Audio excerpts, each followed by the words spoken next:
Socks on, man. Hurry up. Never mind. It's all good. I don't need it. No, go ahead and put socks on. No, I'm good. You don't have socks on. It's bothering you. Go put some fucking socks on. Well, thanks for giving everybody the 14 people that watched it. Fuck, I'm highballing us there. Yeah, I was about to say 14. Us. I think our max views are 6. And that might be repeat watchers. I'm good. Oy. All right. Welcome back to the Department of Nerds podcast. We're continuing back on our journey through the MCU. We are in phase 3. Today we're going to cover Ant-Man, Captain America Civil War, which is basically another Avengers movie, and Black Panther. Because per the timeline, Black Panther happens 1 week after Civil War. All right, so Ant-Man, we're going to start there. Okay. The Triskelion. If I'm not mistaken, that's one of the opening scenes to the fucking to the movie. It shows it under construction. You know, the building they took down in Captain America: Winter Soldier.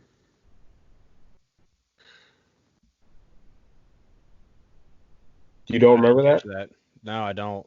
I just watched this 2 days ago. Oh, Again. all right then. I don't know if you can actually see my screen. Do you see that, Dalton? I do see your screen. I do remember that. Yes. There you go. Fantastic. Yes. I was there. Next, we see John Slattery reprising his role as Howard Stark. He's there. He is. Peggy Carter, Haley Atwell, fine as fuck. Not in this image. Oh, God bless. Not in this. Well, I don't know. For an old lady, she looked pretty good. Buddy, when she was on her deathbed, right What? before Stop. Cat her ass in the Stop. casket. Fucking stop. Jesus Christ. All right, so in the movie, Scott Lang stays at the Milgram Hotel, and it's named after Marvel writer and artist Al Milgrom. Nice little nod to him. I don't know what he did. It's just, that's what this says. So, the 10 rings. The Mandarin may have been defeated in Iron Man 3. The 10 rings are still around. Barely visible, but they're very much there. One of the men standing behind... what is his name? The bald guy's name in Ant-Man. The villain. Oh, Cross. Yeah, Darren Cross. That's it. Standing behind him, the guy with the beard has a 10 rings tattoo on his neck. So they're still very much around. All around. Cross Technologies. In the pages of Marvel Comics, Darren Cross did have a rival company to the likes of Hank Pym and Tony Stark. That little model that he had in the lab basically was a little reference to the comics, even though it's never going to get built now. You talking about the building model? Yeah, where later in the film you see... Ant-Man ran through? Yeah. While trying to downplay the truth of Hank Pym's life as Ant-Man, Cross refers to the stories as Tales to Astonish. That is the name of the comic book where Ant-Man made his debut back in 1962. Pingo Doce. The soda from the Incredible Hulk makes a quick appearance as a street advertisement on a poster. It happened so fast I didn't even know it existed until this very moment. Like the one that Stan Lee drank and died? Yes, that's the one. Poor Stan Lee. Yeah, poor guy. Kirby brand vacuums. Kirby is a real brand of vacuums, but it's also a reference to Hank Pym's co-creator and comic book legend Jack Kirby. What? What? Check chat. Jesus fucking Christ. Why'd you have to... What? I hate you so much, Omar. Look how he doesn't even give me my real name throughout the entire thing. Story. Look at the one above that. Spelled Hallie wrong, but stupid. You're so fucking stupid. So anybody who watches our fucking show and looks at the page, you've seen random memes with the template from West Coast Choppers. And Omar likes to make memes just of regular conversations that we have, and he's probably going to do one right now as I'm saying this. But this one is... Hint, hint. This one's a little reference to right before we started the show. Dalton realized he didn't have socks on, and he was uncomfortable in his own home without socks, which is really... I gotta have socks on. Dude, you got to clean your floors. It's gross. Floors are fine. Dude, you got to post it. You got to post it. I'll So, post it. Why Dalton... didn't have my real name in it? Like, what the fuck? Dalton's middle name is Storm, and he goes by Storm. But we call him Halle Berry sometimes, and we're apparently giving him other variations of that name per this meme. You ready to continue there, Stormy Daniels? That's it, guys. We'll see you next week. And for the record, You don't have the power here. I did spell it right.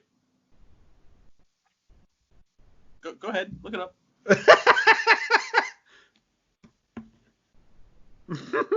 God damn it. Anyway. This is bullshit. Oh, Jesus Christ. So, you remember that scene where Ant-Man... We're going to get back to business. Black Widow Taskmaster. No, that's over. That was 2.5 months ago. We've been doing this for 2.5 months. And this is episode 12. What the fuck have I been doing with my life? This. Ugh. So, you remember the scene where he puts on the suit for the first time and he's testing it out and he freaks out and blah, blah, blah. He jumps out the window and lands on top of the car? Yeah, a little dent. Yeah, and then he grows and then... So, the guy inside the car is Garrett Morris. He's a comedian that cameos as the taxi driver here. But his cameo is because he played Ant-Man in a skit on Saturday Night Live. So that's pretty neat. Yeah. Sokovia, the guy is reading a newspaper. It says, who's to blame for Sokovia from Age of Ultron when Ant-Man's going through the... after he escapes the police station, he's going on the trolley, and he lands on the guy's newspaper. That's why these are called Easter eggs. They're things we don't see. Don't you fucking raise your voice. First the fuck off, you're not my dad. Dad? I think your dad's your brother for the simple fact y'all look the same. Jesus Christ. Alabama has entered the chat. Dude, I have something to tell you guys. We got a case. Does it? Do you want to talk about it on the show? Because I'm not pausing the editing. Let's roll. So we had something. It was about a guy did a bad thing to a female. That female was his daughter. That girl got pregnant. Fuck. Daddy, grandpa. Wow.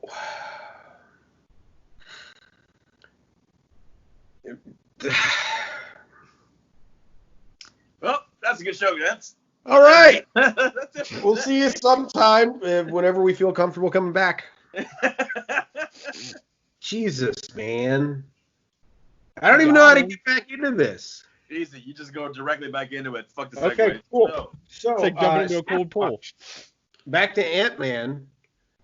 So you probably wouldn't notice this when you're actually watching the movie, but the article next to the one about Scott has something to say about cryptozoologists and Sasquatch.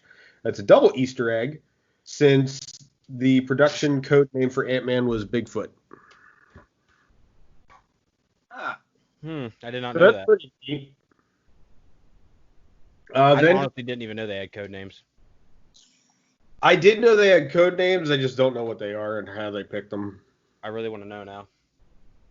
Avengers HQ, the Stark warehouses that Hank Pym wants to rob are actually the new Avengers headquarters, but we knew that because we saw Avengers Age of Ultron, and when he was doing the flyover, they pretty much said it right there. So, yeah. I have all of them if you wanna know them Or or not. Let's get through the Ant-Man stuff, and then we'll get to that. Okay, Dad. All right. It's a Small World. So Luis whistles the theme song to Disney's It's a Small World while trying to blend in as a security guard. After they told him not to whistle. Don't do it. Tardigrade. The microscopic animals appear as Scott begins to shrink down. I don't know. It looks like is that the name of the one from A Bug's Life? Because that's what it looks like in this image. What is it called? Tardigrade. Tardigrade. Look at us doing research while we were. Dude, that's a caterpillar in Bug's Life for one. That's what I just said. It is? That's what I asked. But this is a microscopic being. Yeah. Just a microscopic thing. Right, but I'm looking at the shape and it says, and it looks like the caterpillar from Bug's Life. Which makes sense because it's a Disney movie. Wasn't his name? No, his name was Molt. I don't fucking know. Yeah, his name is Molt because he molts into a butterfly.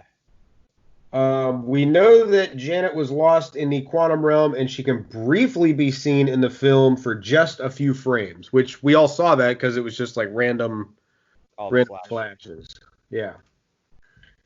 Stan Lee makes his appearance as a bartender when Luis is telling the story about how Falcon's looking for Ant-Man. So this is a reference to the upcoming edition of Spider-Man to the Marvel Cinematic Universe. We got a guy who swings. We got a guy who crawls up the walls when Luis is still telling that same story. And then the final one, the Wasp, which we saw that in the post-credit scenes when Hank Pym shows Hope the prototype Wasp suit. Why would it be a prototype? Technically, if it was already been a thing for like 50 years. Because it wasn't finished. They were working on the prototype, is exactly what he said. And then they finished it, and she became that in Ant-Man and Wasp. All right, so that's it for Ant-Man. Do you guys have anything? Nah, that was more just an origin kind of deal. It wasn't really too much to it. I was pleasantly surprised by that one. It was a really good movie. I thought it was going to be bullshit. I thought it was going to be bad. But it was really fucking good. And it was really fucking funny. Luis is still probably the only person I want to recite anything ever.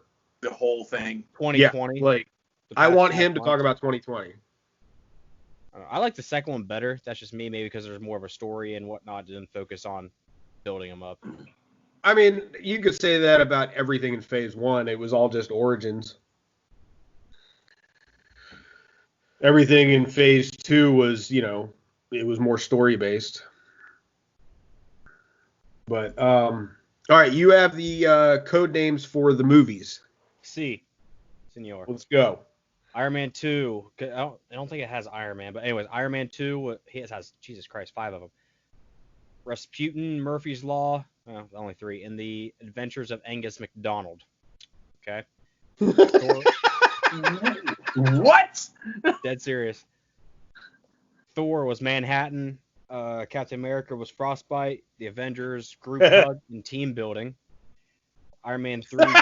Hold on. Did you say hugs and team building? Group Hug and Team Building. Mm-hmm. Dark World, Thursday Morning, as in you're mourning somebody, M-O-U-R-N. Winter Soldier, Freezer Burn, Guardians of the Galaxy, Full Tilt, Age of Ultron After Party, Ant-Man Bigfoot, Captain America Civil War, Sputnik, Doctor Strange, ICU, EYE, Homecoming, Summer of George, Ragnarok, Creature Report, Black Panther, Motherland, Ant-Man and Wasp, Cherry Blue. That's all they have on here. What was this is like 5 years old. Go back a few more after Age of Ultron. What was Civil War? Sputnik? Yeah. Yeah, Sputnik. That's a good one. What was after that? Doctor Strange is ICU, I spelled EYE. Ah, yes, because the Eye of Agamotto. Yeah, they also have the TV shows too, but What are the TV shows, or do they do it based on episode? No, it's like the whole series. Oh, okay. Agents of Shield was Ragtag. Okay. Agent Carter was Nylon. Daredevil was Bluff. Season 1, Season 2 is Ringside. Jessica Jones, Violet. Luke Cage, Tiara. Iron Fist, Kick. The Defenders, Group Therapy. Punisher was Crime. Cloak and Dagger, Shadows. Runaways was Rugrats. What was Punisher? Crime. Huh. Okay. Those aren't too bad. I want to know how they pick some. Some of them I get. Like Sputnik for Civil War, that makes sense. But like, I don't know. Some of them I get, some of them I don't. Like, I'm really curious about Iron Man 2. So anyway, moving on to Civil War, or Untitled Avengers 3 movie. Yeah. Codename Sputnik. Thanos actor cameo. So we've only seen Thanos one time. Or I'm sorry, at this point we've seen him 3 times. But this guy played Thanos one time, and it was at the end of Avengers 1. Damon Poitier. Cap and his team dispatch multiple goons in the opening Lagos scene and fight sequence. One of the enemies taken down by Black Widow is even more powerful than fans may realize. The hero Merc, the one that's holding the vial, is played by Damien Poitier. And even if you don't know his name, you know his face, or more accurately, his grin. Poitier supplied the first appearance of Thanos, the Mad Titan, in the mid-credit scenes of Avengers. He was replaced by Josh Brolin, since the cameo was merely a tease. He got his chance to shine in the MCU once again, but briefly. He was replaced by who? Say what? He was replaced by who? Josh Brolin. Sounded like you said Jeff. Oh, no. My name's Jeff. My name's Jeff. We got jokes. We have fun here. Time travel. Next is Crossbones. He was trained by Taskmaster. Film doesn't actually spell it out. Those who remember The Winter Soldier as if it was yesterday will appreciate the full reveal of Brock Rumlow, having appeared as a Hydra agent in hiding among S.H.I.E.L.D. and surviving the destruction of the Triskelion. Civil War finally sees him adopt his role as the famous Captain America villain Crossbones, although it was short-lived. It was very sad. Sad. I really wish, I hope we get to see a little bit more of him, because, as you said, he was trained by Taskmaster in the comics. Yeah. And well, no, never mind. I'll disregard. What's up? I was going to say he survived, but I'm thinking of the post-credit scene where it was before where that building got dropped on him. Yeah. Yeah, no, he's dead as of Civil War. Yes, he's gone. DED. Dead. So Falcon actor Anthony Mackie may have been disappointed that his own Avengers costume wasn't the red-colored supersuit from the comics, but it's his character's other trademark that finally gets some justice on the big screen. When the team needs a bit more reconnaissance in the opening Lagos scene, Falcon deploys a drone to do the scouting. The name of the drone is eventually revealed to be Red Wing, the name of the hero's flesh and blood Falcon from the comics. Yeah, I wanted a real fucking bird. I was hoping for it too. Apparently, even in a movie world where magic is commonplace, a bird sharing a telepathic link with a flying Avenger is apparently too much of a stretch. You have a wizard. A literal wizard, and a man who gets mad and turns into a green, muscle-bound dick. Listen, a bird is too much. That's science-based, though. Not Doctor Strange. I mean, give him time. They'll probably base it off science. The fuck? He's a very intelligent man.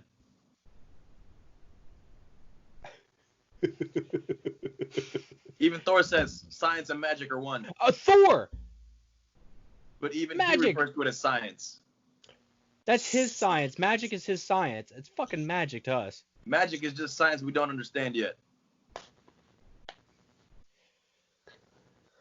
So anyway, apparently there's a show out there called The Community, and it's written by the Russo brothers. I don't know anything about it. Having given small roles to other Community alums, Daniel Pudi, a flabbergasted SHIELD technician in The Winter Soldier, and DC Pearson, the Apple Store employee interrupting Natasha and Steve. It's finally Jim Rash's turn. The unruly dean from the Russo brothers' NBC comedy series appears here as an annoying MIT faculty member, not so delicately asking Tony Stark for some more money for his own to create a self-cooking hot dog. Yeah, what did he say? Put a detonator or some shit? I'm like, what the fuck's wrong with you? Yeah, I don't. Just so you know, another Community alum was Donald Glover. As well as what was his name? Kim Jong or Kim? Yeah. I don't know how to say his name. Is that right? Jong-un? Wait, was he in Marvel though? Yeah, he was in Avengers Endgame. He was a security guard. Oh yeah.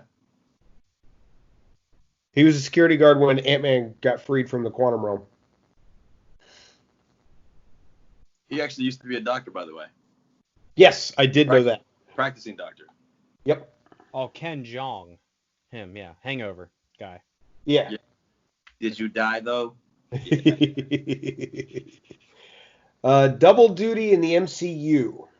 When Tony makes a speedy exit from the aforementioned dean of MIT, he runs into a woman, Alfra Woodard, slyly waiting to catch him alone while Tony expects an assassination attempt.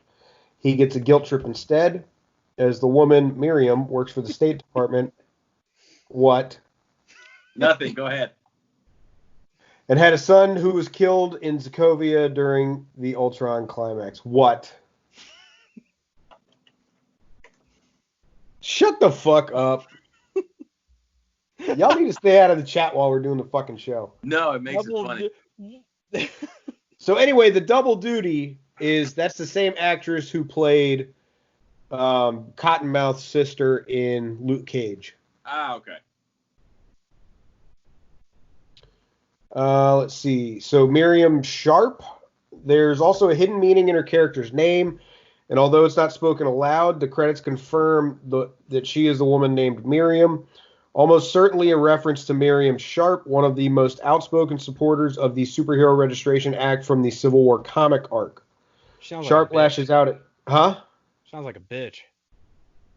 Sharp lashes out at Tony and eventually takes to media coverage about the threats posed by superheroes, holding Tony Stark responsible for setting all of the events in motion, no matter how accurate she may be. Dude, stop. In the comics... Hey. Stop ruining our fun. All right? Stop ruining the fucking show. If you want to have a shitty attitude, what did I tell you? You're going to be pissy and irritable. Look where we're at. Stop ruining the goddamn show, Dalton. You try to rebuttal what I just said. You just used your name. Dalton.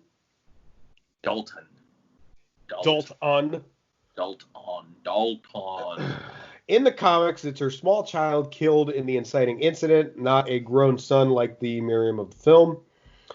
But even if her character plays a much smaller role on the big screen, the comic diehards will appreciate yet another beat from the comics making the jump. Another one. Baron Zemo. There may not be a true villain in that movie, at least not in the way most audience would expect. But there is a man who set some or all of the events in motion. His name is Colonel Helmut Zemo, played by Daniel Bruhl.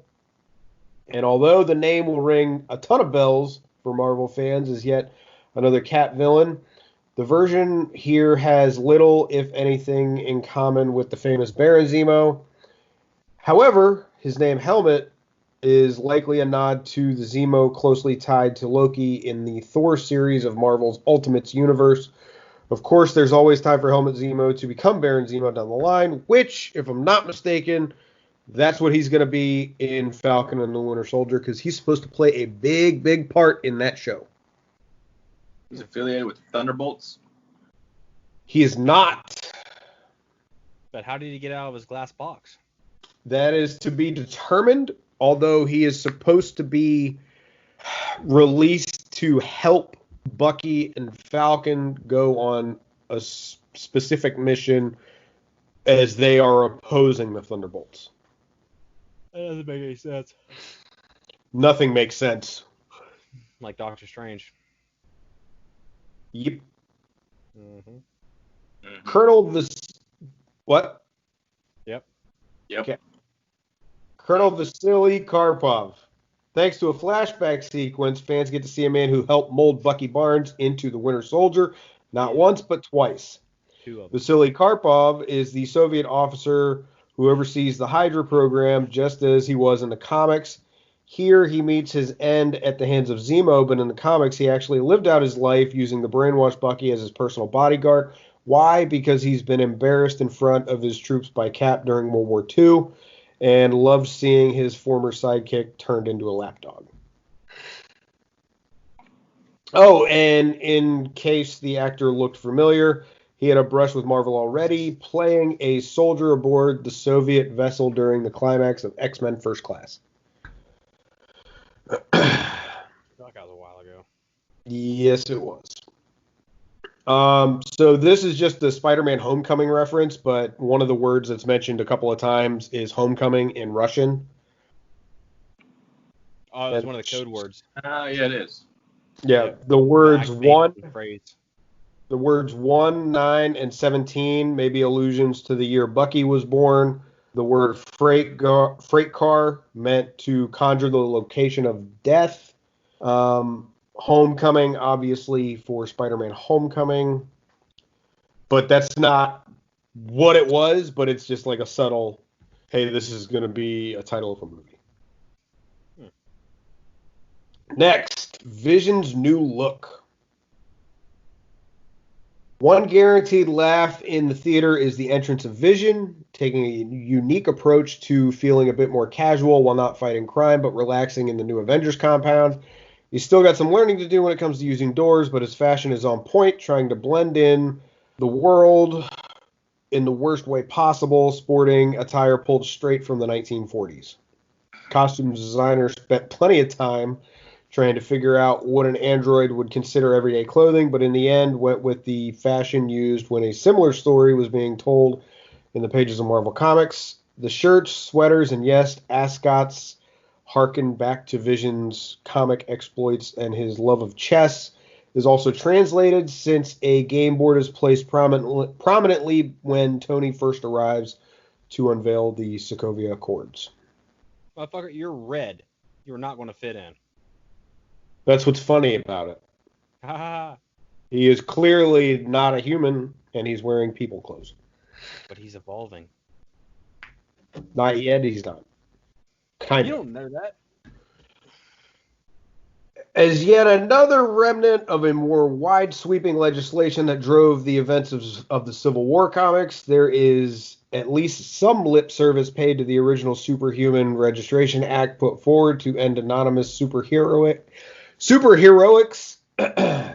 In the comics, it was a successor to the Mutant Registration Act made famous in the X-Men universe, but that didn't cover those who acquired powers after their birth. Where are you going, Omar? Nowhere. Oh, you were leaning real hard. I'm just trying to figure out, see how long it took you. It might be kicking in. That's what might be happening. There it is again. That was a full bottle, correct? No, it was like here. Yeah, he doesn't drink that much. He's maybe had, what, like 4 shots worth? 5 shots worth? He took 5 slugs before we were even started. Yeah, but I just chill out a little bit. a sip Taking isn't 3s that I've seen. a sip isn't a shot, though. Depending on who you talk to. An That's true. alcoholic, a sip is a shot. A sip is more like a 12-ouncer. In the movie, it's the Sokovia Accords, named after the devastation in Age of Ultron, but registration is still a key element. This time, it's demanded by the UN. Absentee Avengers. When Thaddeus Thunderbolt Ross is making his case, for why the Avengers can no longer operate without monitoring or supervision. He points out that simply losing weapons of mass destruction is a serious problem, but the super team has already done the same, unable to say where either Thor or Banner are. They don't know. It could be simply that the Hulk has remained hidden and Thor isn't bothering with this rash squabble. But there's also a chance of it referencing Thor Ragnarok, which obviously it fucking was, because we know what happens after all this. And apparently, Thor Ragnarok is allegedly supposed to have happened as this went on. I've heard this speech before. With the off-screen death of Peggy Carter comes her funeral, where Steve Rogers finally learns what any Marvel comic fan already does. Sharon Carter shares the same name for a reason. In her eulogy for Aunt Peggy, Sharon offers a saying and philosophy that she learned from the founder of S.H.I.E.L.D., one that any Cap fan should remember from the pages of Amazing Spider-Man number 537. It's actually a passage written by Mark Twain, but Peggy apparently took credit for it anyway. Sharon was just a kid. What did she know? Should have known better. Yep. A budding romance. Good God, there's like 36 of these fucking things. It doesn't take long for Sharon Carter to step up as Steve's greatest ally on the inside, keeping him up to date on the investigation into Bucky and even delivering his confiscated equipment. It's then the pair share their first kiss, and while it may seem a bit out of place, it's been suggested that there are more scenes of the two together that were left on the cutting room floor. It's no surprise, since Steve Rogers and Sharon Carter have shared serious romance for years in comic form, including an even more shocking twist in the Civil War comic series. Does anyone know what that is? A comic series. No, what happened in Civil War comics? No. Do they have a kid?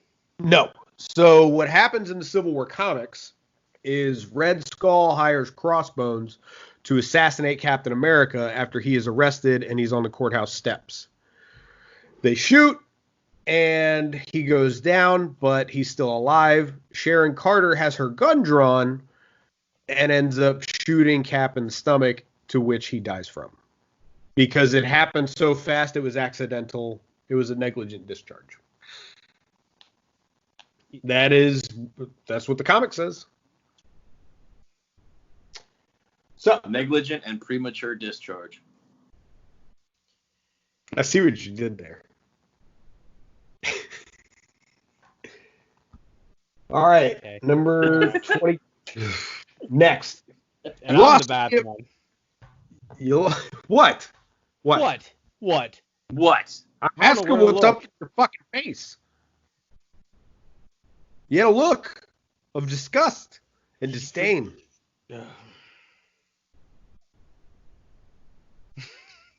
What the fuck is that, Omar? I don't know. All right, next up.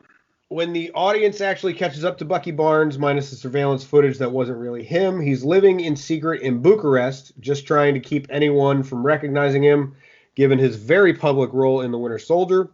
The location is just one of several European hubs around and in which the movie takes place, but it's no coincidence or randomly chosen.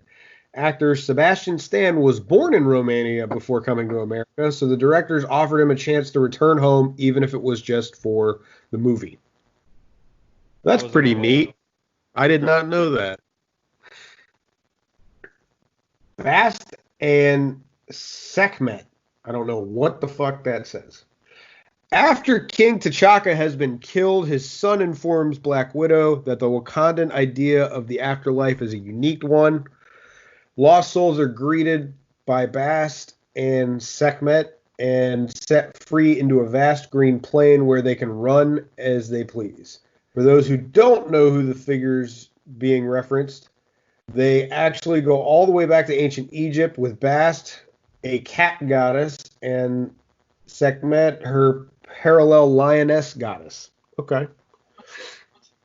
In the Black Panther comics, the hero carrying the mantle of Black Power, or Black Panther draws from these deities frequently, even taking physical cat form. But the wording used here implies that the Wakandans see human beings as cats at heart, an interesting idea that may be explored in the character's upcoming solo film. And that is it on that.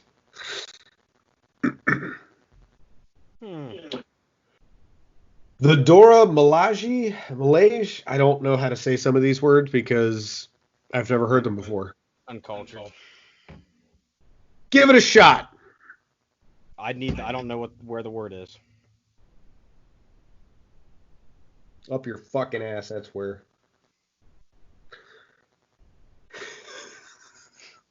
Wow.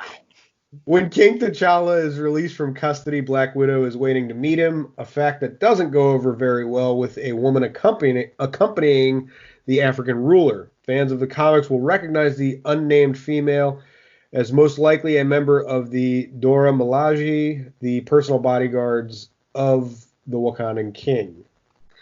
In the comics, the women were the daughters of each tribe in the country, offered up as the most superior example of their own culture and community to not only protect the king, but seek to become his queen. It's hard to believe that a modern Black Panther movie would adapt that storyline completely, but seeing one fierce bald woman whom T'Challa acknowledges would give Widow a run for her money is the best kind of detail for fans to catch.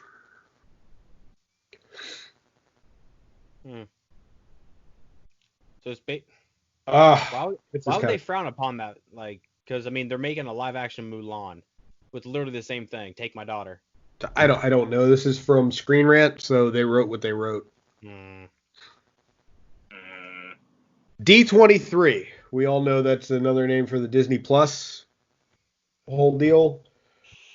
Although Disney has kept its iconic animated characters out of the Marvel Universe, the studio is not above a little subliminal marketing. When Bucky Barnes is placed in containment after finally being chased down, his holding cell chamber bears some pretty significant markings.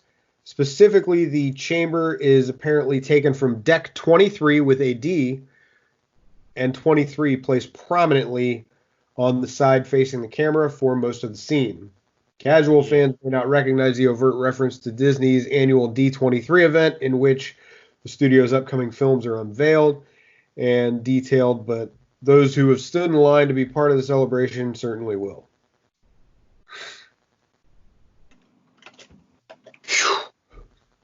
We're like halfway done. Jesus. Dude, this movie set up so much shit in the Marvel. Really, like you said, it's basically another Avengers movie. Exactly. But there's more in this than there were in the Avengers movies. I guarantee you this is exactly how Doctor Strange Multiverse of Madness is going to be. Yeah. It's going to be worse than this. Or better. It's going to be more confusing. Oh, fuck yeah. So confusing. All of it. Fans of actor Martin Freeman were disappointed to see that his role in the MCU was a much smaller one than would be expected from the Sherlock and the Hobbit star, but his character isn't random. Although Everett Ross mainly serves to tough talk the likes of James Barnes and Steve Rogers, his comic book counterpart has become one of the Black Panther's most trusted American allies. When his placement at the U.S. State Department required him to accompany foreign diplomats visiting America, his paths crossed with T'Challa. Being instantly recruited for some of the hero's riskiest missions, usually providing the comic relief, here's hoping that's the plan for Black Panther, which we all know it was. All right, the next one, Dot. During one of the few moments that Steve and Bucky get to actually reminisce about the better years, the conversation eventually turns to a former romantic interest of Bucky, Dolores, better known as Dot. It's probably best not to look too closely at this one, but it may be a playful reference to Marvel's Agent Carter, in which a character definitely was named Dot. Considering the path her character was eventually revealed to be walking, a romance with Bucky, however, seems odd. I haven't seen Agent Carter, so I couldn't tell you. Nope. Webbed Shield. When Tony commits to bringing Cap and his fellow runaways in peacefully, he lets Black Widow know that he has a plan to add a weapon to their arsenal. The weapon is Spider-Man.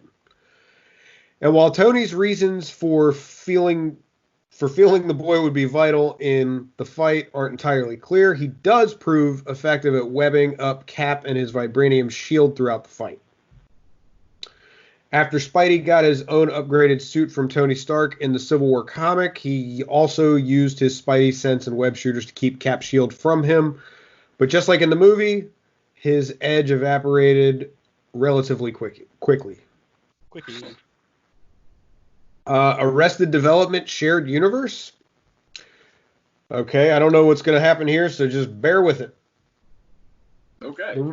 The Russo brothers are leading Marvel's movie universe now, but they got a major break.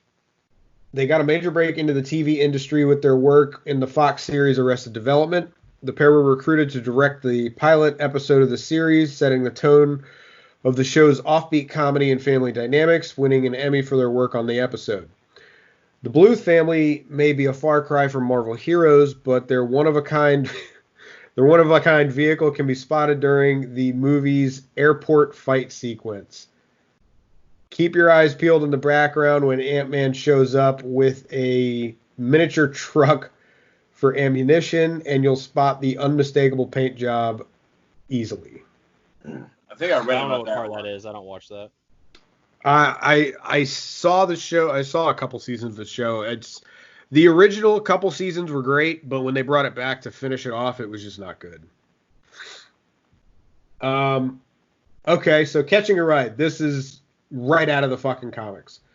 So Scott Lang might be starstruck when he first gets recruited by Captain America, but once the action kicks off, he shows why a miniature man is valuable in a fight. The most daring attack comes with the help of Hawkeye.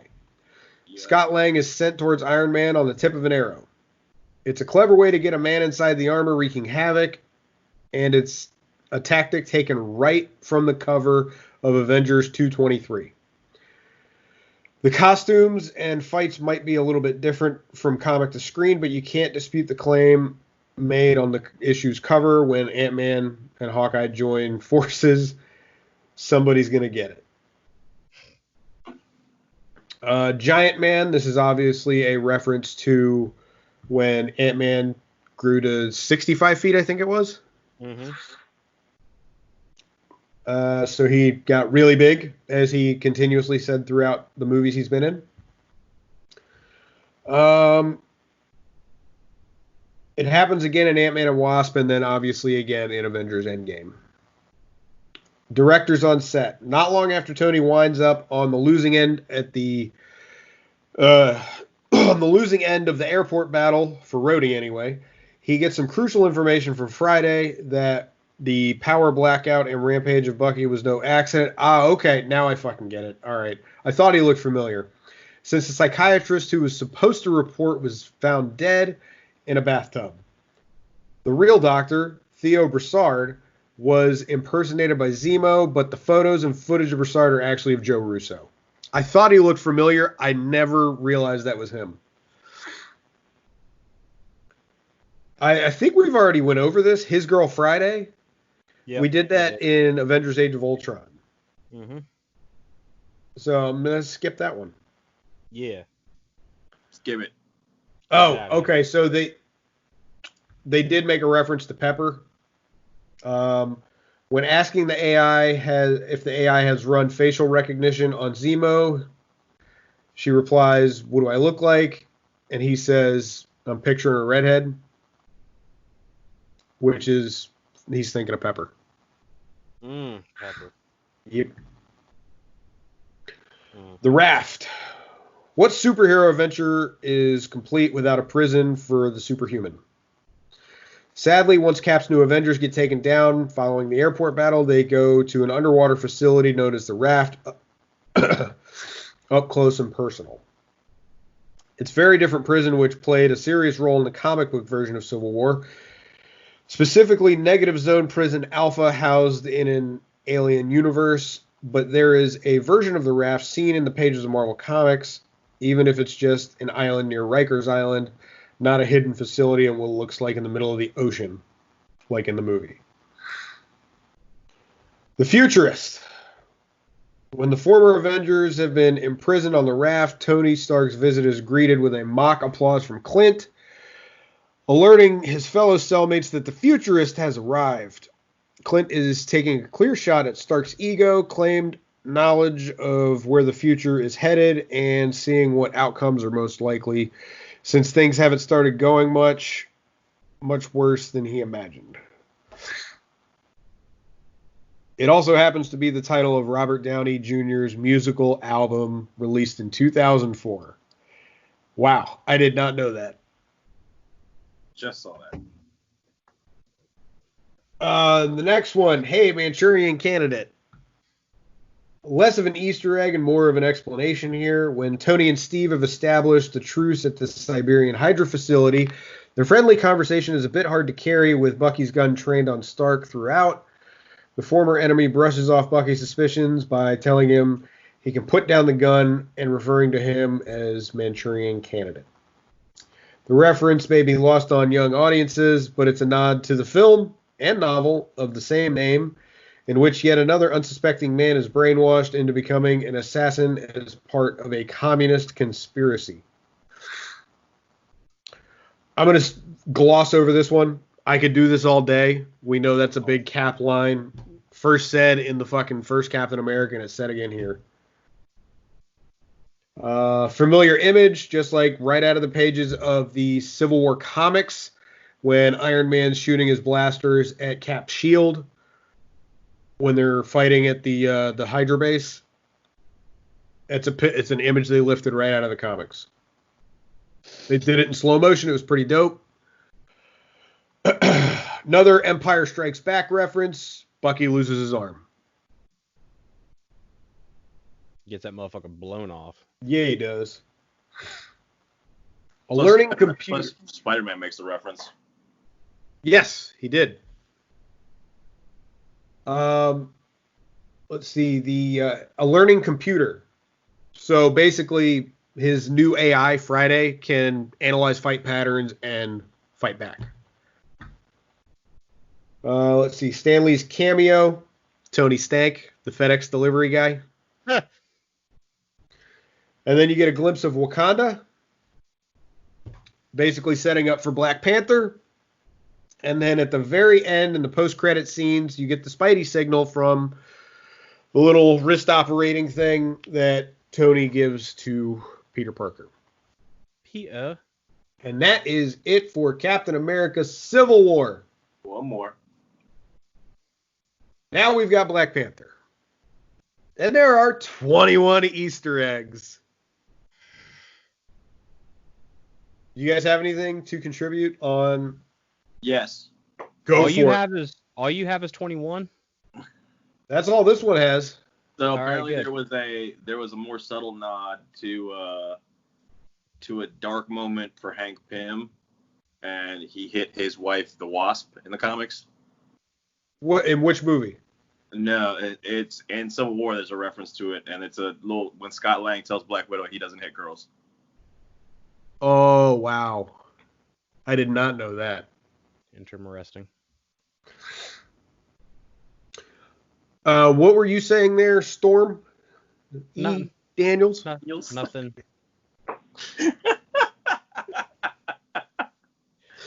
Okay. All right, we're going to dive into the Black Panther Easter eggs. I've got 21 of them here. Do you have more, Storm? Because I'm Nope. pretty... Nope. All we got is 21. That's it.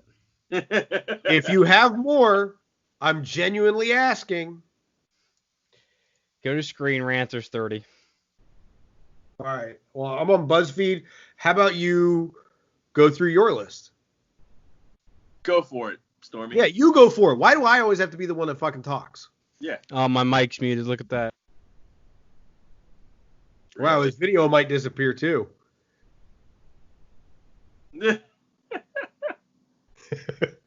Come on. Your turn. All right, Stormy. We're speak. going to go back and forth because I'm not reading 30. I don't know how you just did it. All right, how about this? I'll kick it off. Since we're going on Screen Rant. Do you want me to do the Killmonger's first mask. one? Yep, going with Killmonger's mask. All right, go for it. Read about that. I'll be right back. All right. One of the most striking costumes to steal the spotlight in early Black Panther trailers didn't belong to T'Challa, but to Eric Stevens, also known as Killmonger. Tribal mask, to be specific, and one that has some serious comic book connections. Eric playfully suggests a wink to the comic fans by showing particular interest in the large horned hair-rimmed mask. Then later, when he wears it to help break Claw out of custody, explaining that he's feeling it for a reason he can't quite explain. The mask is actually a clever throwback to not one, but two different comic designs.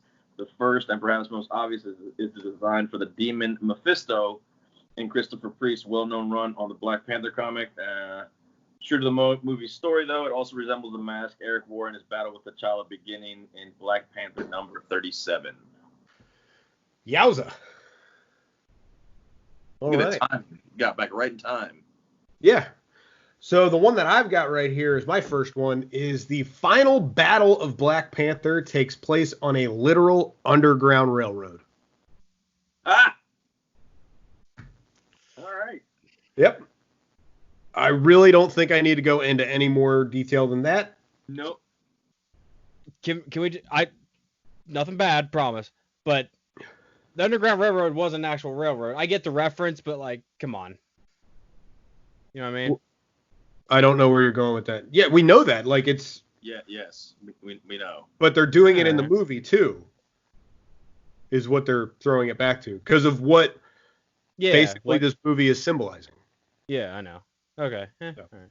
Yeah. Anyways, I honestly, like, I've seen the movie a billion times. I did not pick up on it right away. I didn't either. I got one more ready to go if you guys are not ready. I got mine. Go ahead. Go for it. So, Man Ape. What was this? Minus the name. How do you say his name? M'Baku? M'Baku. He was apparently the Man Ape, which in the comics dressed up gorilla suit, physically embodying the white gorilla. In the movie, the character is portrayed as a far less racially charged or problematic light as M'Baku. So, Which I think that's where the white face paint came in, and the mask he did the challenge. Hilarious character in the movie, though. Oh, so great. Oh, you're talking about the King Challenge, the fight in the beginning? Yes, when he came out with the mask. Yeah. Yeah. Oh, it says here, of course, the gorilla mask of M'Baku briefly dons leadership rituals, battles as T'Challa enters. He was fucking awesome in the movies. Yes, he was. I really liked his... He became one of my favorite characters real quick. Well, you know, whenever he started barking or whatever he was doing, that was all ad-libbed, right? Yeah. Yeah, okay. When they were doing the chants, and then they carried it over in Infinity War.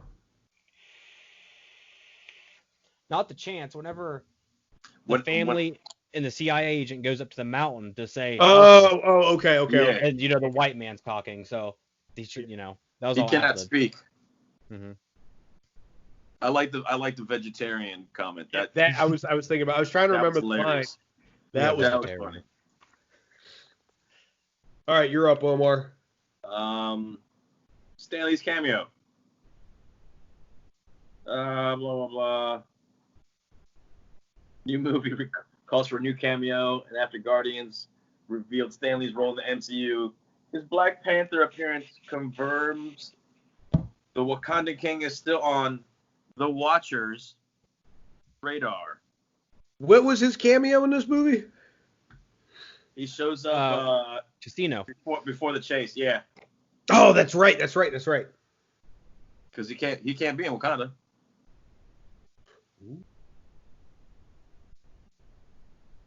He wouldn't have been able to be in Wakanda. True that. So he's in South Korea. Yeah. I feel like they should have gave Stanley a major role in one of these movies. Not even like a minor, like a more of a, I don't know. Nah.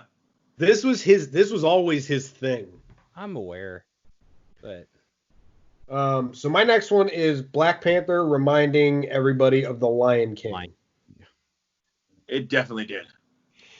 There are 4 moments in particular when he goes under and goes to the ancestral plane and sees his dad. You see the tree in the sky behind him. And he talks to the ghost version of his dad. The next one is when Simba's standing on Pride Rock and then T'Challa's standing on a big giant rock out in the fields. And then the final battle scene, Scar versus Simba and Killmonger versus T'Challa. Next, who's up? Stormy. It's me. Daniels. I'm gonna skip that one because it's stupid as shit. Which one? It's about a Vine reference, like that app. Oh, what, yeah. What are those? Yeah, I don't like that. But the sneakers. What were the fuck were those? The little robot things. What were those called? Nanobots? Nanobots. They were made out of nanobots, but it's a reference to Back to the Future self-lacing Nikes. That's right. That was my next one. So going off of that, I think someone actually translated what was actually on the soles of those before he puts his feet on them. I think they said it translates to T'Chaka and air. T'Chaka Air. Air T'Chakas? No, not like air, like HEIR, I think. Oh. I think. I'm not sure. Let me verify. I thought we were going with the shoe reference. I don't know. Hold on. Let me verify that shit. Because that would have been pretty dope. While you're doing that, I'll go to my next one. When Shuri calls Everett another broken white boy for us to fix, she's referring to Bucky Barnes. Mm-hmm. Because if people didn't realize at the end of Civil War, Steve took Bucky to T'Challa and they cryo-freezed him. Okay, it is air. It's air T'Chaka, but it's spelled HEIR, but it is a reference to Air Jordans. Yeah. So they're doing it because he is the heir to the throne, but also Correct. A play on words, Air T'Chaka's. Correct. Words are fun. Yes, they are. All right, who's next? I'll do it. The white boy. I got the gold necklace. Hold on, gold necklace callback. Okay. Expected Black Panther suit spread out of his necklace, and the nanotechnology of the movie confirms that exact delivery method. Of course, this is a king we're talking about, meaning he gets to choose between two different designs. Civil War's emphasis on vibranium established. Oh shit. T'Challa's colors as black and silver, which the necklace he chose because it doesn't stand out. The gold necklace is eventually worn by Eric Killmonger, and its design is that's the real Easter egg, since the gold necklace is almost a perfect copy of the version Black Panther wore in Marvel's comic books. Excellent. It does. I mean, it's kind of the same thing, but it's. I'll do the one that Dalton didn't do. Which one? Sure, he gets another white boy to fix. Oh, I already did that one. Dave did that, that's why I skipped it. Did you? Yeah. I don't pay attention to shit. Yeah, you son of a bitch. Do the How claw about cannon. this? Yeah, that's what I'm saying. Claw gets his arm cannon finally. Yeah. We see him get his hand cut off, and then we see him have the arm cannon after. Throwback to Avengers Age of Ultron for those that are paying attention. To the one person that's probably watching. So yeah, he gets his arm cannon. Yay. He's got it.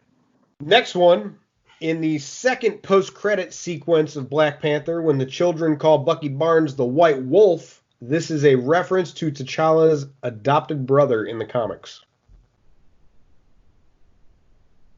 In the comics, the White Wolf is a character who is orphaned in Wakanda after his parents die in a plane crash, so make of it what you will. There you go. I'll go. So this was paragraphs. This is pretty dope, though. My next one. This is 4 paragraphs. I'm just going to not read that. So whenever he fights the rhino in like the end battle scene where they're all fighting outside, it's a callback to the comics. He did that in the comics. He fought a big fucking rhino. Nice. Spider-Man's done that too. Heyo. Hey, I see it. I see what you did there. You ready there, Omar? Let's go over the Black Panther Oakland Proud. Okay. I'm going to read it because it's too much to kind of summarize real quick off the cuff. So, with trailers promising to take audiences into technologically advanced world of Wakanda And through the African jungles that surround and conceal it, they're in for an early surprise. The story of Black Panther actually begins in Oakland, California. Curious fans might look up director Ryan Coogler and assume that this twist on Eric's origins is a nod to his hometown, and they wouldn't be wrong. It also served as the setting of Coogler and Jordan's Fruitvale Station. But the connection of the Black Panther superhero to the city bears a much stronger link because Oakland is also the birthplace of the Black Panther political party founded in 1966, just weeks after the Marvel character. That shared moniker actually led Marvel to temporarily change T'Challa's hero name, but it switched back, and the not-so-subtle political affiliation has continued ever since. Yeah, I'm going to do the next one, and it kind of bounces off of that one. Oh, okay. It's about Public Enemy connection. Okay. And Public Enemy has made its connection to the Black Panther Party clear, not only in their lyrics, but their clothes. The members of the group and even their backup dancers sported the leather jackets and hats made famous by the Panther Party. Keep your eyes peeled in Njobu's apartment in the beginning, and the Public Enemy poster is on the wall. Is on the wall. Yes, I did remember. I did see that. The next one, speaking of that particular scene, young T'Chaka is actually played by the actor John Caney's, the guy who played older present-day T'Chaka, played by his real son. So that's pretty dope. Which explains why they fucking look alike, and it wasn't CGI or anything like that. It was legitimately his son. It was legitimate genes. It was, yeah. Let's go with the White Wolf reference. I already did that. You did? Yeah. Am I just not listening to what you talk about? You don't listen to anything. That's probably true. What? Probably true. What? The Pan-African flag colors. Haven't done it? All right, Yeah, here we go. When they're in the casino. Yes. T'Challa's wearing black. Okoye is wearing red. Yep. And Nakia's wearing yellow. Yellow? Yellow? Yes. Or was it yellow? Gold. Green. I'm colorblind as fuck. I thought it was green. It's green. I'm colorblind as fuck. Actually looking at a picture, and yes. Oh, shit. Okay, so this is actually just kind of funny. Stan Lee's credit in the film, Thirsty Gambler. I'll hold on to these for him.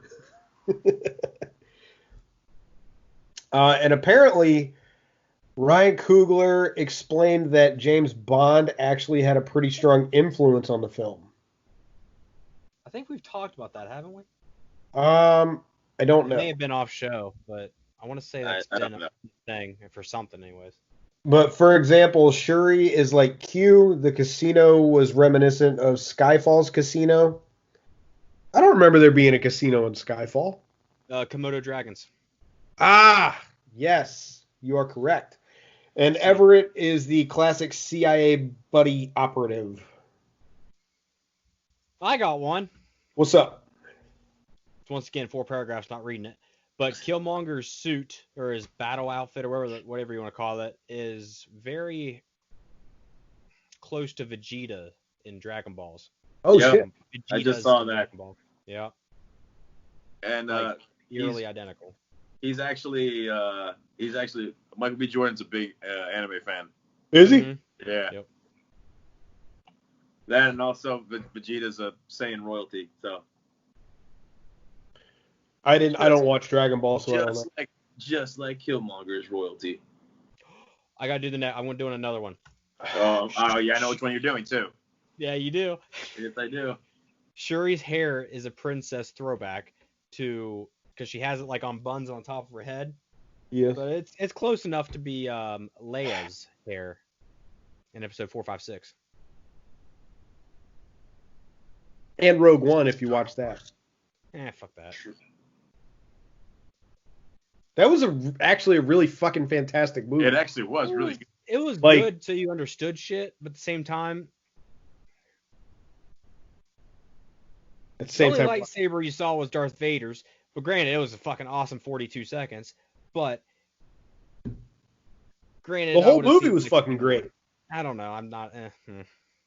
Anyways, You're nostalgia speaking there, buddy. T'Challa No. throwing himself on a Makes me grenade is a callback to a similar sequence in Captain America: The First Avenger. Since we're just stealing two in a row, Shuri's lab on Mount Bashanga, which is named after the first Black Panther from thousands of years ago.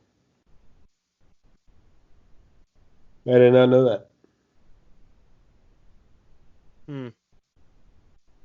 All right, who's next? Oh, I got one.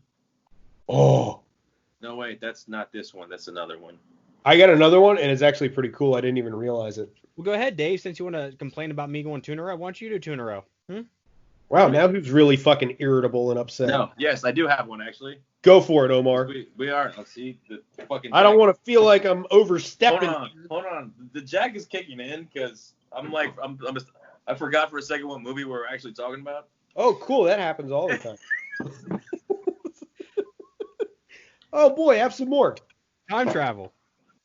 We had a Smeagol and Bilbo Yes! From the Hobbit. reunited What part? when he's interviewing them when they captured Claw. Oh, yeah. Yeah, call it El Dorado. Yeah, we had Smeagol and Bilbo back together again.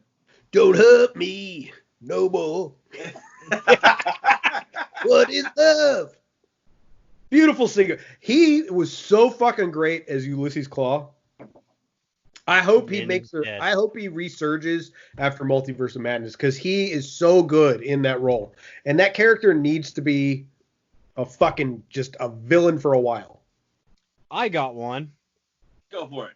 Sure. Everett Ross, CIA agent. He was referred to as a pilot at some point in there, correct? Yes. Yes, because of his. He's a little bit on the older side, so he probably been a pilot in the 90s, maybe late 80s. You know who else was a pilot back then too? I bet Carol Baskins. So they're thinking there might be a connection there between him and whoever. It's possible. It's possible, but at the same time, like they would just be purposely making that happen, but also at the same time, well, I don't know. It could be. I would like for them to not make that connection, like at all. He's too good for that. He is.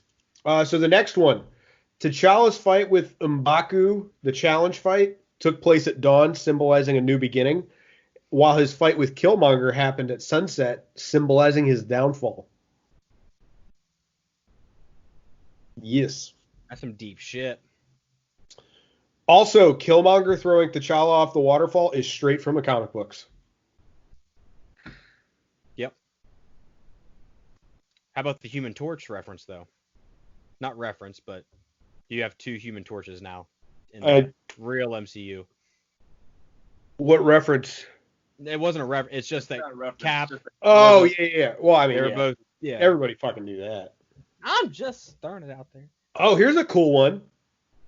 Killmonger. Where did Killmonger say his allies were? Same places where the Sanctums are.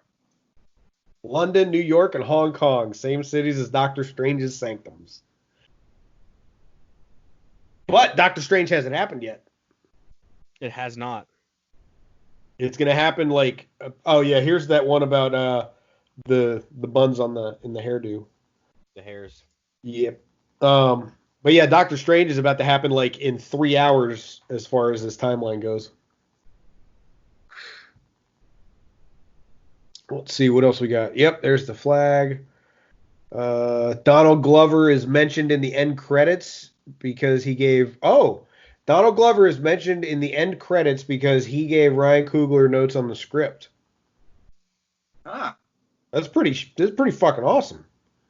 Dude, Donald Glover's ridiculously talented in general. Oh, he's so good in everything he does. Everything. Like I said, I mentioned he was in Community, but he was also a writer for Community. He's done stand-up. He's done music. He's done movies. He's done pretty much everything. Black Panther's cinematographer, Rachel Morrison, is the first female director of photography to receive an Oscar nomination. Doesn't have anything to do with Black Panther. It's just a pretty cool note for her. So I got one. What's up? I'm not going to try to pronounce some of these names, but there's people who was in the movie in the credit scene. Their names are highlighted with a different color based on their tribe that they were in Black Panther. Say that again? So when the credits are rolling, it has the character name or the real name and the character name or vice versa, whatever. And those names are highlighted in, red, blue, and green, basing what tribe they belong to. Oh, no shit. Mm-hmm. And Winston Duke's name is accompanied by the M'Baku, like gorilla mask, basically. Oh, no shit. And also, Forrest Whitaker's name is in purple. Yep. Makes sense. So it's hard to see, but during the interrogation of Ulysses Claw, one of the TVs in the background, it looks like a bearded Captain America appearing on one of the screens in the background, which would kind of make sense, but not really, because this movie begins a week after Civil War. However, time goes on, so months take place. So it could be a bearded Captain America at this point, because it's after the casino scene, which could at least very well be a week or two. So you're looking at a month of beard growth. I mean, I could see. Would that be like somebody spotted him and they took a picture or some shit? Yeah. After he ran off. Yeah. Interesting. Oh shit. Okay. So, and the last one that I've got. Do you guys have any more? We have like one more, I think. So it's like one more. The last one that I've got is Killmonger and T'Challa both cradled their respective dead fathers in the same fashion. Huh. Yeah, they sat down on the ground and propped him up, didn't they? Yep. And that is the last one that I got. I have one that's not listed on here, but Dalton, you can go ahead. Okay, so position behind T'Challa are some of the typical flags one expects to seize at the UN, like during the UN conference. Take a look to the extreme right of the frame, and one flag may stand out, one composed of white and green stripes with a large red dragon and Wales on top of it. Yeah, it's Wales. For the unfamiliar, the flag of the Wales, the country located in the southwest of the island of Great Britain. That's part of the United Kingdom. It doesn't actually make sense for the Welsh flag to be flown at the Marvel version of the United Nations. Apparently, the Marvel Universe is one in which Wales is a sovereign nation. So, place exists. I don't know why that's really like a kind of thing. So mine's not really an Easter egg. It's more of something I found out later. Is that the scene where Killmonger shows up in the throne room and his comment about "Hey, Auntie." Oh God, I die every time. That was ad-libbed. Was it? That was ad-libbed. Oh, that is so fucking awesome. That was ad-libbed. Kills me every time. That was ad-libbed. That was one of my favorite scenes of that too. It was one of those like, that's a good one. That was like a little. That was kind of a cross between I think it's probably why Killmonger resonated with a lot of people or with specific people, even for me, because you could see he was definitely still in touch with what would be considered his roots. Yeah. But he's obviously very in touch with his American side. Right. That was very much a comment that an American would say. So it was ad-lib. That's it. That line was pretty funny. So here's my thing. I don't like that they killed off two prominent villains in the Black Panther world. I hope Multiverse of Madness brings him back. I hope something happened and they were able to save Killmonger and he maybe just got blipped away, but he's back and he's just sitting in a Wakandan prison. I don't know. I hope he's back. I hope Ulysses Claw comes back. I really do, because those are two prominent villains in the Black Panther world.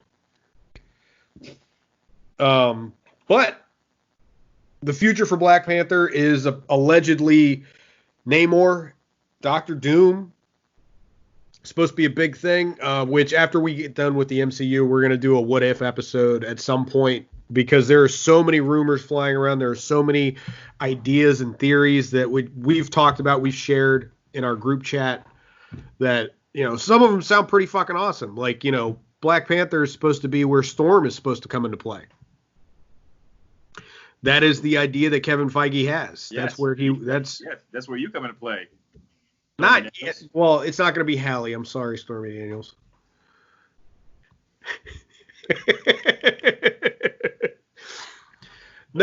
But she's apparently one of the X-Men that they're going to keep from the original lineup and have as the X-Men. But that's going to be where she originates, and they're apparently going with the Black Panther Storm wedding at some point. So, yes, pretty they were excited. married, Stormy. I'll marry him. I'll do whatever he wants. Wow. All right, you know what it's time for? He's worth $90 trillion, $90.7 trillion. You know what that 0.7 is? A lot. I could just live off the 0.7. I believe it would be billion. That'd be 700 billion. His point is he's worth more with that point whatever than anybody else in the world. So now we know Dalton's price to suck a dick. 700 billion. You one of them $20 is $20 kind of motherfuckers, ain't you? Hey, I'd do it for bus money and walk home. Wow! Oh, I'm keeping that on here. All right, let's move on to our final thing and we'll get the fuck out of here. Do you know what time it is? Oh, shit. 8:25. All right, let me hit the rerun button because every single person on this one is no, I don't like that one either. Fuck it, let's recast them. All right, pick a number between 1 and 8. Dabe. 7. What? 7. 7. 7? Is that what you're saying? 7? Yes. He's saying 7. Larry David. Wow. Oh, God. Great act. Love the guy. Hilarious. Omar. 4. I don't know who that is. I don't think anybody would. Hold on. Say it again. Sienna Miller. Yeah, she played the wife of Chris Kyle in American Sniper. Did she really? Yeah. Great actress. Super hot. I know who I'd cast her as. All right, Dave. Pick one for me. 2. Kit Harington? Kim Kardashian. Oh.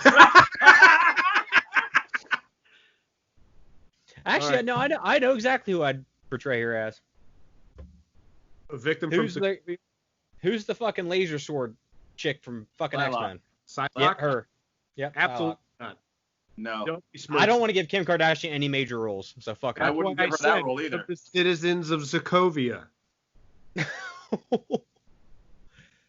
Yes. Citizen of Sokovia number 2. If it wasn't in a funny role, I would cast Larry David as Professor X. If it was in a funny role, because that's what he's known for is fucking comedy. I'd say the from Guardians 1, when Quill has the orb, he takes it to that shop. Whoever that shopkeeper is, minor role. I would not cast him in that. I would cast him probably as the Grand Master. Ooh, I can see that. See that definitely. Yeah. If I'm sticking to Marvel, if I'm going anywhere else, I could cast him as a senior citizen aged Riddler. Or I could cast him, because he's got the fucking eyebrows for it, the fucking Mad Hatter. Ooh, that could be a good one. That's what I got. All right, Sienna Miller? Yeah. Yep. Sue Storm. Yep. I could see that too. I had a thought on that because I don't remember exactly where she's from. I feel like you have it pulled up. I can. From British. What do you mean? British American. So she pulled off a southern accent real well. Oh. I could see her pulling off a Louisiana accent. Are you trying to say you want to give her Rogue? I could see it. She'd have to be a little bit older Rogue. Or we could give her the role that he wanted to give to Psylocke, or to Kim Kardashian, and give her Psylocke. Nah, she deserves better. It's not that. That's a white woman, plain and simple, dude. Psylocke ain't. True, you're right. Captain Marvel. What about Captain Marvel? She plays Captain Marvel. Yeah, in the comics, it's a woman at some point. What? Oh, yeah. See, this is the No, I know Captain Marvel's a male. That's why I was pissed that cast her as a female. Yeah. But I know they're both in the comics. But no, Sienna Miller plays. He's Captain saying Marvel. Sienna Miller as Captain Marvel. As Captain Marvel. You were about to get so mad. I was like, really, bro? Actually, if you type in Sienna Miller as a superhero, Captain Marvel is one of them that comes up. Yeah, I could see her as Captain Marvel. Oh wait, dude, she played that hot ass villain from G.I. Joe. Really? Yeah. Did she? Yes. Channing Tatum, whatever his character was, like it was like his ex-wife. Ah. In that. Oh, she played the Baroness? Yeah, played was it Snake? The Coke? Yeah, his or trainee or whatever. Older Black Widow. Ooh.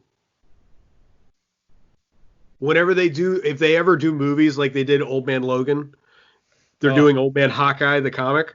If they ever do an old woman Black Widow, and they do a movie of like retirement aged superheroes, that'd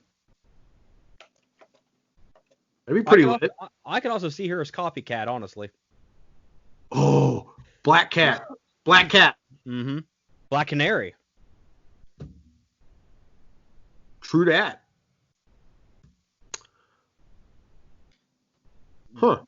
This was a successful celebrity generator. I'm really surprised at how fast we got this done. I mean, it was really mainly because we labeled Kim Kardashian as Sokovia Citizen number 2. Or if we're going back to Avengers 1, New York Resident number 7. Oh, Jesus. She's technically, didn't she live in New York for a while? So question for you. What up? Old Man Logan comic, I believe. One Hawkeye in Old Man Logan? I haven't read the whole thing. I mean, I'm pretty sure he was in the beginning. I remember reading it a long time ago, because Hawkeye's blind. I think.